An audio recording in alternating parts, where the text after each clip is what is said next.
My name's Andrew Coyne, I'm the editor of the businessdesk.com here in the Midlands. I'm here with Andrew Spence, tax partner at EY in Birmingham. It's about 10 minutes after the Chancellor's sat down after giving his budget speech. Andrew, what in general terms are your thoughts about that budget?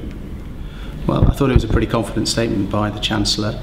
It was quite a long statement as well, lasted over the hour I think. I didn't quite check the time, but something like that.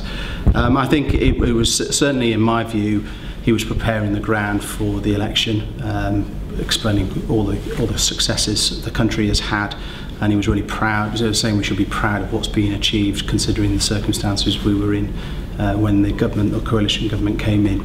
So I think he was pretty confident. He was making comparisons to other countries and the performance of their economy, and I think at one stage he talked about Britain being, in a 15-year period, having an economy bigger than Germany, which is quite a significant milestone if we do achieve that. That'd be a combination, I think, of the economy growing naturally, but also because I think of the demographics of our younger population, I think also helps to achieve that. But that would be quite a headline if that is achieved in 15 years. There seemed to be quite a lot of stuff that was of interest to businesses here in the Midlands, particularly given our manufacturing base. Well, there were a couple of specific measures where he talked about an investment in an energy research accelerator at one of the universities. I think it's about £60 million. We've not seen the detail of that, but that's clearly an attractive investment. And then similarly for the successful automotive industry, which is in our region, again, some investment around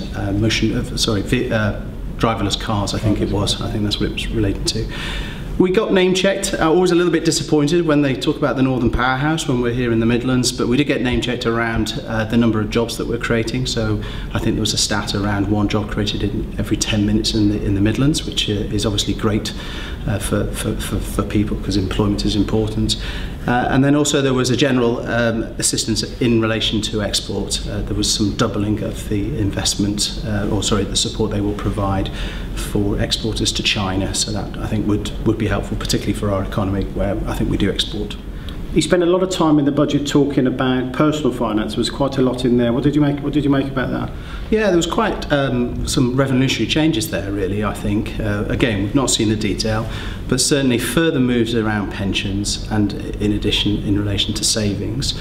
So we saw some changes to make ISAs more flexible, some changes in relation to creating an ISA that would allow people to buy their first home, some changes to the rate of income tax that the majority of people will pay on their interest income.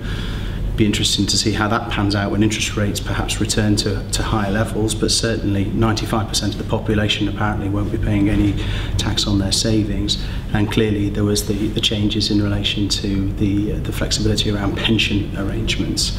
The other area that, again, I think had been leaked a little bit, but was around changes to taxation in terms of the tax returns that people need to file.